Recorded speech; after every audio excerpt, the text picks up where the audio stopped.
ఈ జనరేషన్ లో కొంతమంది పాస్టర్లు ఎలా ఉంటారంటే ఆ గొర్రెలకు మంచి గడ్డిని పెట్టరు గాని ఆ గొర్రెలను కోసుకొని తిని మనస్తత్వం గల వారు సేవకులు జనరేషన్ లో మనకు కనబడతారు.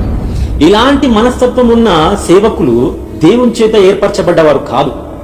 వాళ్ళు సేవకులు అనే ట్యాగ్ లైన్ వాళ్ళు పెట్టుకున్నా గానీ, డాక్టరేట్లు బిషప్ అనే వాళ్ళకున్నా గానీ వాళ్ళు దేవుని చేత ఏర్పరచబడ్డ వ్యక్తులు కాదు. వారి మనస్తత్వం ఆత్మలను రక్షించాలన్న మనస్తత్వం వాళ్ళది కాదు. వారి హృదయం ఆత్మల కోసం తప్పించదు. వారి ఆలోచనలంతా వాళ్ళ స్వలాభం కోసమే. సంఘం ఏమైపోయినా వారికి పర్లేదు. సంఘంలో ఎంతమంది బలహీనంగా ఉన్నారు, ఎంతమంది ప్రార్థన జీవితం లేక పాపం రహస్య పాపాలలో కొట్టుకొని పోతున్నారు, ఎంతమంది అడిక్షన్ లో బంధకాల్లో ఉండిపోయినారు, త్రాగుబోతులుగానే ఉన్నా, చైన్ స్మోకర్లుగానే ఉన్నా, బూతులు మాట్లాడుతూనే ఉన్నా, అప్పుల బాధలో ఉన్న రోగాలు ఉండని, కానీ వీళ్ళకి పట్టింపులు ఉండవు. వాళ్ళ గురించిన బాధ్యతలు వరకు ఉండవు. స్టీఫెన్ కి తనను చంపుతున్న వారి పట్ల ఆయన బాధ్యతతో ప్రవర్తించిన ఆయన